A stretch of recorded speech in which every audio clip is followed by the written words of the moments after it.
Naquele momento, o ambiente do Brasil parecia ser assim, qualquer pessoa que falar qualquer coisa vai ser considerado prova. Que foram essas questões das delações, né? E você caiu nessa, então.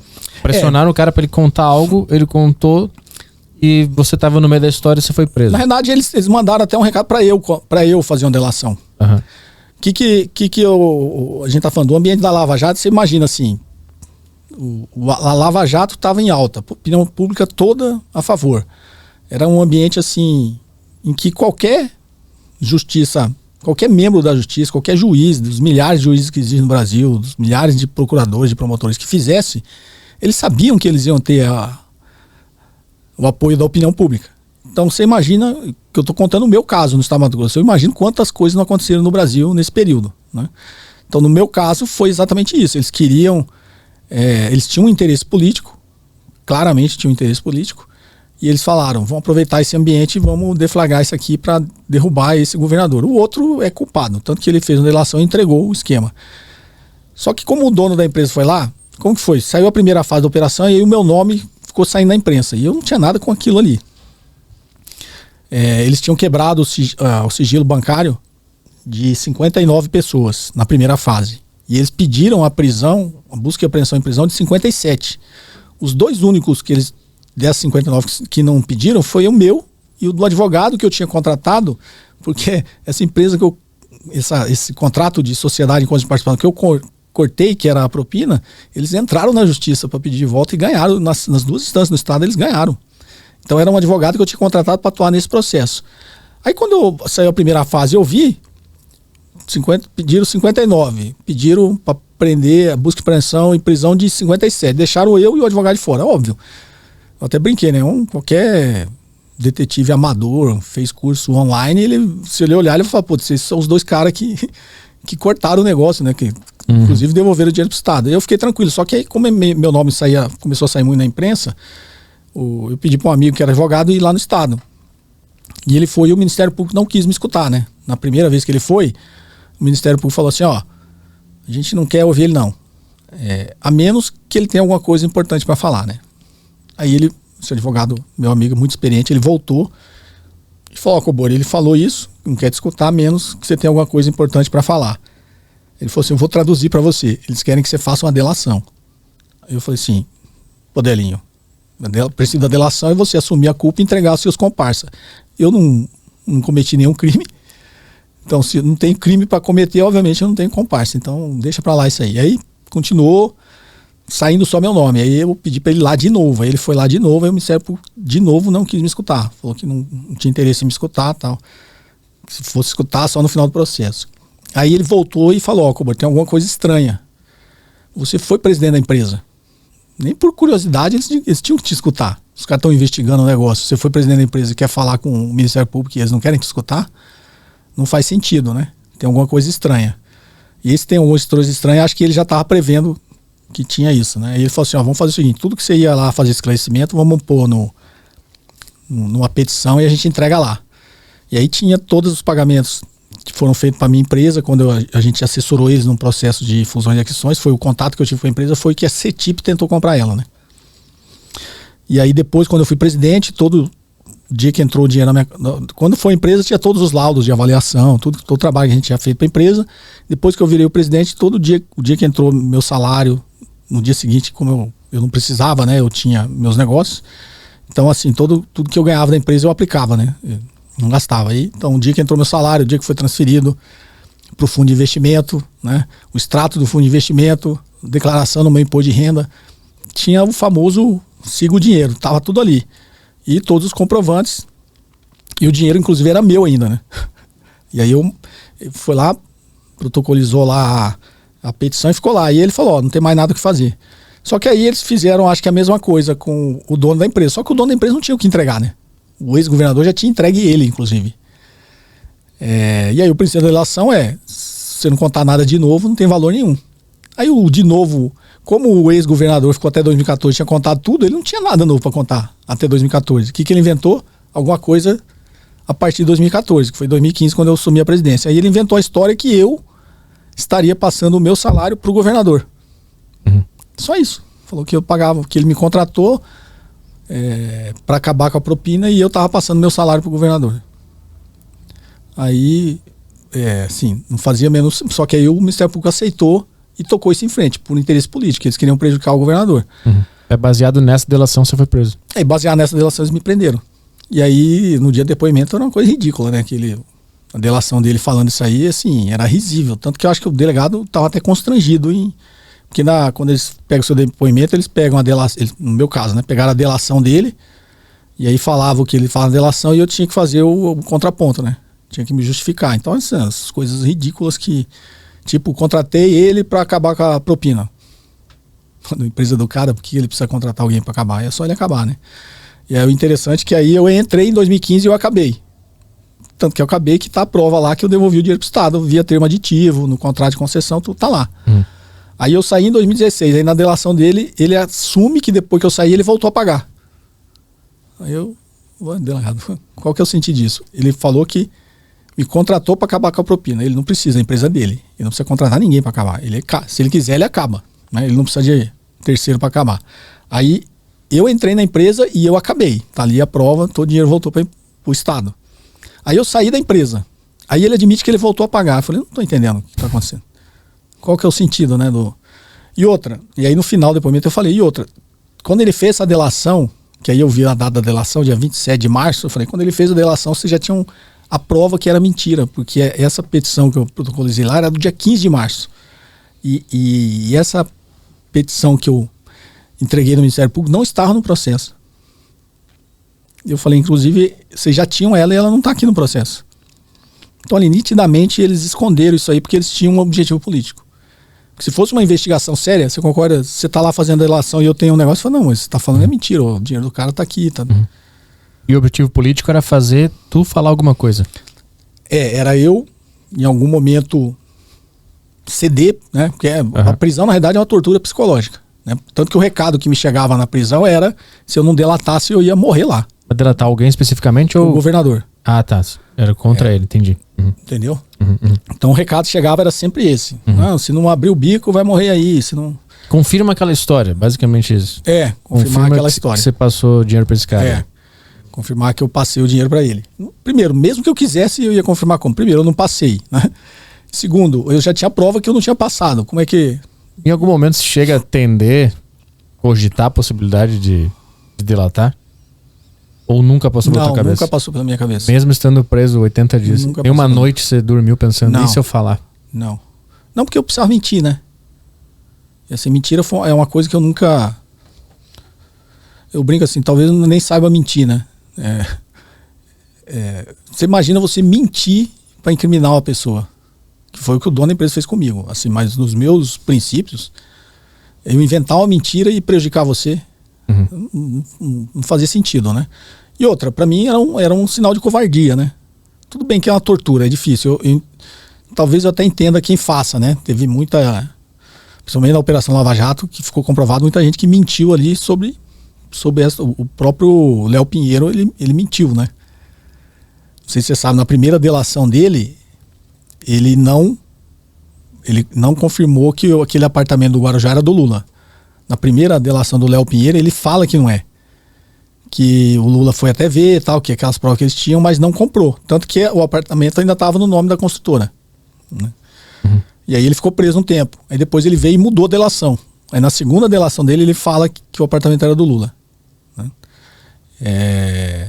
E depois acho que depois até de passar todo esse tormento, teve lá a Vaza Jato, o próprio Léo Pinheiro confirmou que ele mentiu, né? Pra sair da prisão. Ele já era um senhor de idade, sei lá, a pressão que fizeram, talvez. Você chegou a pensar assim, eu nunca vou sair daqui porque eu não vou mentir? Minha vida vai ser boa parte vivida aqui dentro? Cara, no final eu achei que eu não ia sair, porque eu só tinha a última chance, que era o STF, né? Porque como ele começou na segunda instância, eles seguraram dentro do Estado muito tempo. Até descumprindo prazos, tal, que já era pro negócio ter escalado e ido pro STJ. Quando chegou no STJ, esse ambiente da Lava Jato, assim, dificilmente um juiz ia me soltar, eu sabia disso, os advogados me falavam isso. Porque a opinião pública está muito, né, a favor, tal, e assim, nenhum juiz vai ter coragem de soltar. Aí chegou no STJ, a relatora, quando caiu no STJ, negou o meu habeas corpus para me soltar. Aí, assim, foi tão rápido que eu falei assim, mas nem leu, né?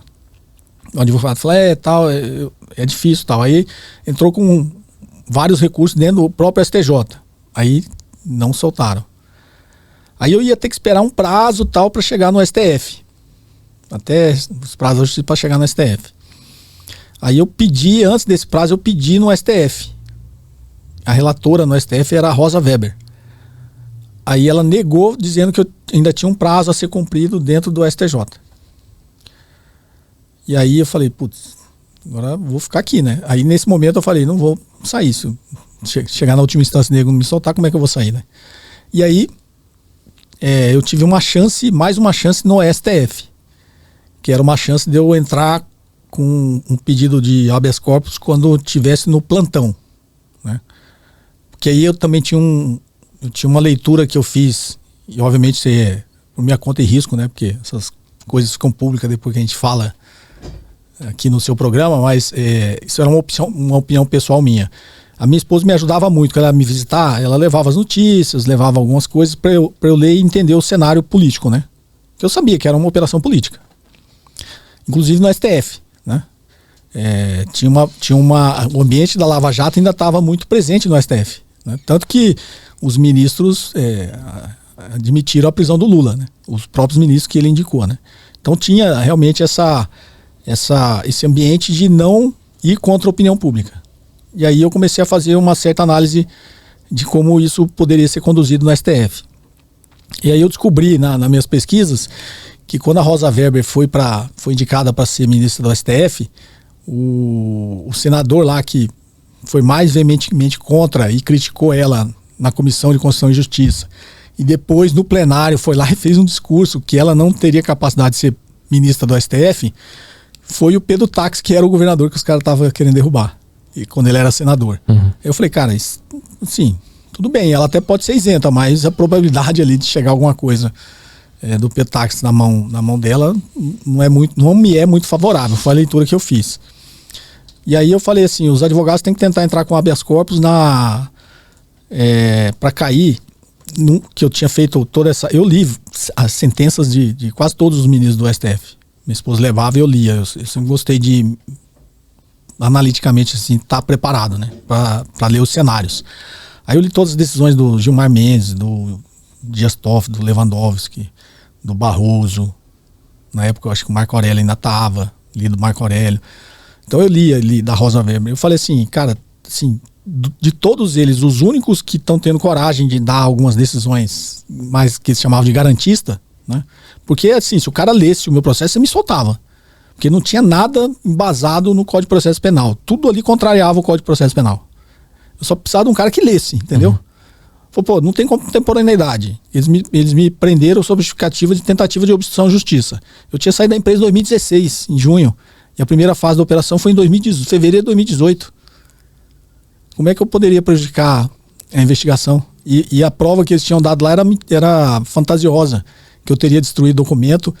Mesmo que fosse verdade, eu teria destruído esse documento em 2015. E não era verdade, porque nas mensagens estava claro ali que os documentos que eles estavam procurando estavam lá no escritório de advocacia da empresa, que eu não era mais presidente. Então, assim, não tinha nenhum requisito do Código de Processo Penal que justificasse eles me prender. Mas eles, obviamente, naquele ambiente desse momento da Lava Jato, eles não precisavam nem de justificativa, né? Eles só prendiam e inventavam uma na hora lá, foi o que eles fizeram. Aí eu falei, eu preciso de alguém que leia o processo, porque se o cara ler o processo, ele vai ver que é um absurdo, né? Não tem nenhum requisito previsto aqui no Código de Processo Penal que justifique eles me prender. E aí eu falei, pô, desses caras todos, os únicos aqui que podem ser que leiam e tenham coragem de dar uma decisão para me soltar, era o Lewandowski, o Toffoli e o Gilmar Mendes. Foi a leitura que eu fiz. E aí tinha uma viagem, acho que era um desses eventos, se não me engano, era o G20. Que aí eu tinha um advogado amigo lá, aí ele me levava o jornal sempre lá e mandava me entregar, e eu ficava lendo o jornal. Aí ia ter uma viagem pro G20, na época já era o Temer, que era o presidente. Aí o Temer ia levar o presidente da Câmara e a presidente do STF. Porque quando você entra no plantão do STF, quem julga é o presidente da corte. E a presidente era a Carmen Lúcia. E ela era uma das que eu falei, se cair na mão dela, ela não vai nem ler, ela vai negar. E aí eu fiquei com isso na cabeça. Só que aí o vice-presidente era o Toffoli. E aí, por 3 dias, a Carmen Lúcia ia estar na comitiva do presidente da República, e aí o Toffoli ia assumir a presidência do STF. Aí eu falei, vai ter uma janela aqui de 3 dias que existe a possibilidade de cair na mão de alguém que provavelmente vai ler o processo, né, e vai me soltar. E aí eu tinha um grande amigo lá que me ajudou muito, né? Assim, ele é advogado, ele conversava muito com a minha esposa e ele conhecia, assim, advogados bons, né? E aí qual foi a estratégia? Chegar, infelizmente, tá? Eu sempre falo, as pessoas às vezes me criticam, mas eram os recursos que eu tinha, né? Porque eu falo, infelizmente, que nem todo mundo tem essa condição de traçar uma estratégia dessa, né? E eu tive esse privilégio de ter um amigo que conhecia o Gilson Dipp, que é lá da sua terra. Gilson Dipp é gaúcho, ele é um grande criminalista, ele foi pro TRF no 5º Constitucional, que é aquele que tem uma vaga para um advogado, né? Depois ele foi, na carreira dele, ele acabou no STJ, e no STJ ele era reconhecidamente assim, um grande especialista em direito criminal, tanto que ele criou as câmaras especiais de lavagem de dinheiro e corrupção. Ele era um dos maiores, tanto que ele era ídolo do Sérgio Moro. O Sérgio Moro dedicou o livro dele para o Gilson Dipp. E o Gilson Dipp, depois, quando veio a Lava Jato, o Gilson Dipp passou a ser um grande crítico da Lava Jato, que tudo que eles estavam fazendo ali estava errado. Estavam corrompendo a justiça, no sistema da justiça, com a Operação Lava Jato. E aí esse meu amigo conhecia o Gilson Dipp, foi lá e procurou o Gilson Dipp como um grande legalista, né? E ele era o cara especialista. Eu era acusado de lavar dinheiro, corrupção, tudo isso. Aí o Gilson Dipp leu o processo e falou, nossa, mas que absurdo, né? Seu amigo? Ele falou, tá preso? Tá. Pode deixar que eu vou lá. E ele foi despachar no STF. Como ele era um cara muito respeitado, tinha sido ministro do STJ, reconhecidamente um grande criminalista, tinha sido professor, acho, de alguns ministros do STF, né? Então os caras tinham uma certa admiração pelo Gilson Dipp. Aí falei, é a chance, né? Se ele chegar lá e falar que quer despachar com o ministro, ele vai ser recebido. Uhum. Tipo, se for eu lá, um advogado Zé Cobori, nunca ninguém ouve falar, obviamente o ministro não vai receber. Como era o Gilson Dipp, talvez receberia, né? E aí foi a estratégia. Aí meu amigo conversou com o Gilson Dipp, ele fez uma petição lá, botando todos os absurdos, e foi e despachou. Conseguiu despachar com o Toffoli, né? Aí o Toffoli mandou me soltar.